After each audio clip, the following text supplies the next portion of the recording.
પ્રણામ મિત્રો, મારું નામ હાર્દિક છે અને હું અત્યારે એક જગતગુરુ જૈન મિત્ર મંડળ પાલનપુર સંચાલિત બનાસકાંઠાની ધાર્મિક પરીક્ષાના પેપર તપાસી રહ્યો હતો, લેખિત પરીક્ષા. તો એની અંદર એક પેપર મારા ધ્યાનમાં આવ્યો કે હું તમને બતાવું છું. એક પ્રિશા મહાવીરભાઈ કરીને છે, જે ધોરણ 4ની પરીક્ષા આપી રહી છે, જેની ઉંમર ફક્ત 9 વર્ષ છે. અને એની સાથે જ તમે જોઈ રહ્યા છો કે એક ચંદ્રિકાબેન જે છે એમની ઉંમર 73 વર્ષની છે. અને અભ્યાસક્રમમાં શું છે તો કે સંતિકરમ, સ્નાતસ્યા, મોટી શાંતિ, અર્થના વિષયની અંદર છે નવકાળથી સામાયિક યુક્તો સુધીના અર્થ. તો આ રીતે આટલું સરસ આ રીતે એ લોકો લેખિત પરીક્ષા આપી રહી છે, જેમાં 9 વર્ષની દીકરીને ખૂબ ખૂબ ધન્યવાદ છે. તેની સાથે આપ જોશો કે એક નામ બીજું મારા ધ્યાનમાં આવ્યું છે કે જેનું નામ છે પ્રજાપતિ જૈનમ લલિતભાઈ.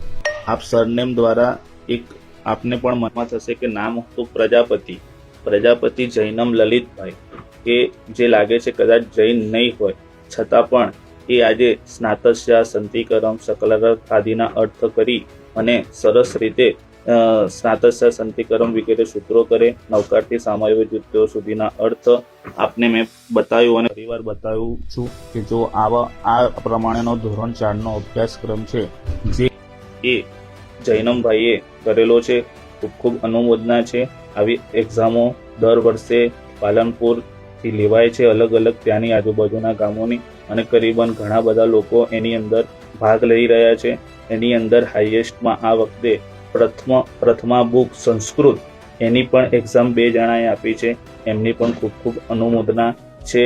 પણ દુઃખની વાત એ છે કે આટલા બધા લોકો હતા પણ એમાં એકે મોટા ભાઈ તરીકે, એટલે કે જેની ઉંમર 40-45 વર્ષની હોય એનાથી ઉંમરના કોઈ મોટા ભાઈએ કોઈએ એક્ઝામ આપ્યો એવું દેખાતું નથી. એના પરથી જણાઈ આવે છે કે ધાર્મિક સૂત્રોના અર્થ પ્રત્યે જેટલો ઉત્સાહ બહેનોનો હોય છે ભણવા માટેનો, એની સામે થોડોક ઉત્સાહ ભાઈઓનો ઓછો છે. પણ એ પણ જો ઉત્સાહિત થાય તો ઘણું બધું અર્થ દ્વારા આપણે ધર્મની સમજણને આગળ વધારી શકીએ છીએ અને આપણે આપણા આત્માને વધારે નિર્મળ અને પાપોથી રહિત બનાવી શકીએ છીએ. એ જ પ્રણામ.